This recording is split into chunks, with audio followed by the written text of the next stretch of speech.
It begins quietly, almost like a hush that settles over the room. At first, nobody really notices. You're 7 years old, looking into the eyes of a parent who is coming apart at the seams. Maybe it's addiction eroding the edges. Maybe it's anger that keeps boiling over. Maybe it's the hollow silence of someone too hurt to show up the way you needed. Without anyone saying a word, something old and instinctive clicks inside your young mind. If I don't hold this together, no one will. This is how a child begins to disappear, not from the house, but from themselves. They smile wider. They cry less. They read the room before they speak. They become the emotional thermostat of the home. Little adults in small bodies carrying responsibilities their brain isn't ready to hold, and the world applauds. You're so mature, so reliable, so strong. But almost no one pauses to ask, what did that strength cost you? This is the invisible grief carried by those who had to grow up too fast.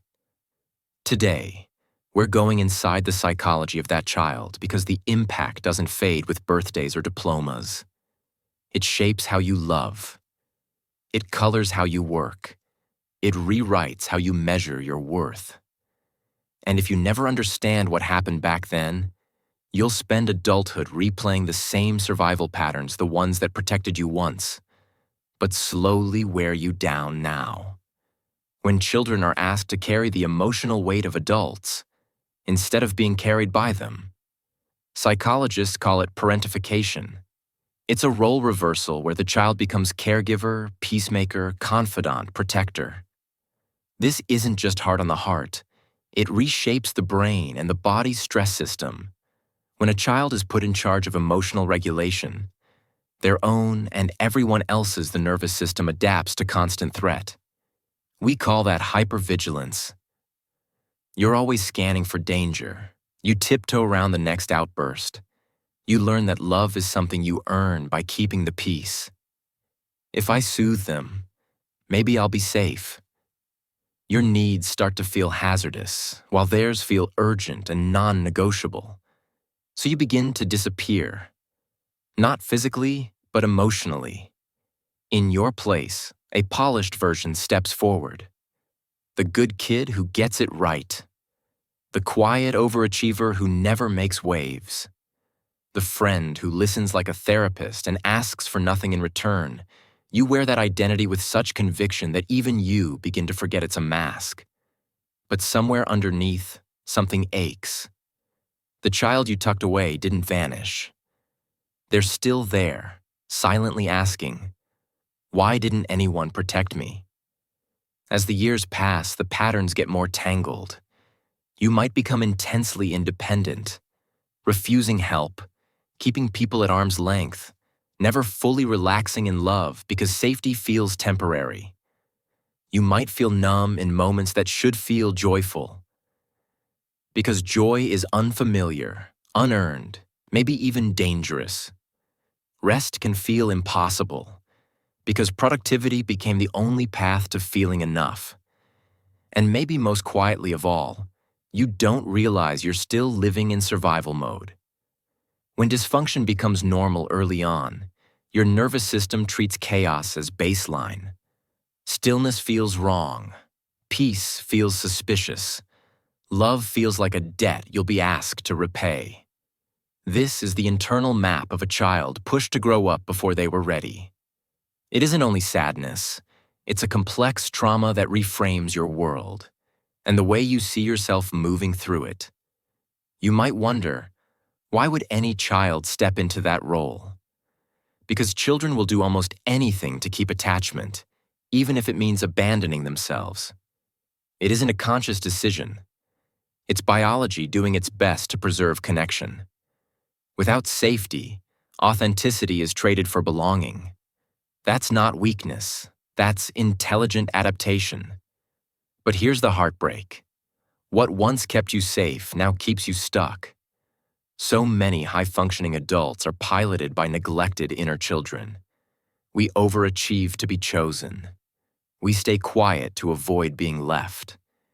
We take care of everyone else while secretly wishing someone would turn toward us and ask, "Are you okay?" There's a quiet fantasy that someone will finally see past the competence, let you unravel, and hold you while you do. That longing doesn't belong to your adult self.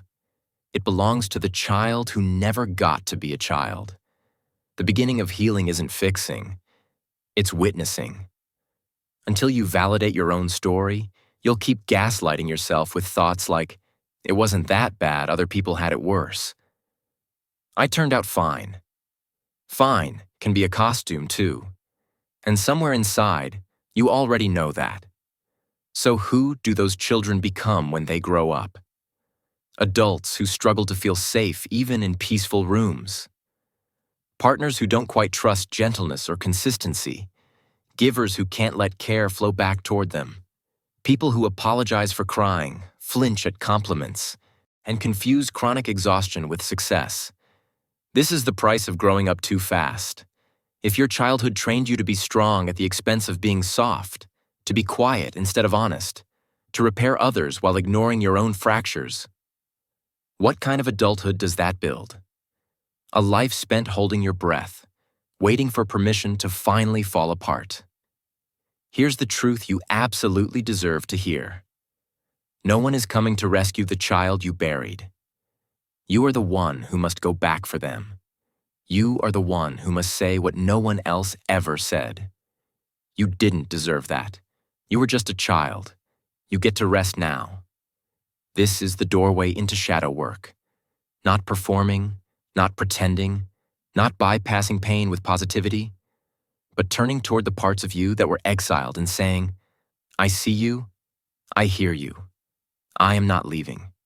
Repair is demanding because it asks you to feel what you postponed. To sit with the anger, the grief, the unmet needs. To weep for birthdays where no one showed up. To mourn the innocence you spent protecting people who were meant to protect you. That grief isn't weakness. It's evidence that the freeze is thawing, that what was once numb is waking up. In adulthood, this survival style hides in plain sight. You might be the therapist friend in every group, yet rarely let anyone see your raw interior. You might be praised for being so independent, while inside, you fear being a burden more than almost anything. You might overfunction in relationships, fixing, managing, anticipating, over-explaining. Then wonder why resentment keeps building boundaries can feel like betrayal. So no gets stuck in your throat. These aren't personality flaws. They are strategies. Deeply learned, heavily practiced, and, the good news, absolutely unlearnable. The shift begins when you stop idolizing your strength and start honoring your wounds as information. Ask your inner child, what did I need back then that I didn't receive? You might hear answers like, I needed someone to tell me it wasn't my fault. I needed someone to ask how I was and actually stay for the answer I needed time to play, to rest, to laugh without fear. And then, slowly, very slowly, you start giving those things to yourself in real time. Not to rewrite the past, but to stop reliving it. This is how you stop looking for parents in your partners. This is how you stop mistaking anxiety for intuition. This is how you stop outrunning the child you were and begin walking toward the person you're becoming. Awakening to yourself rarely arrives without discomfort.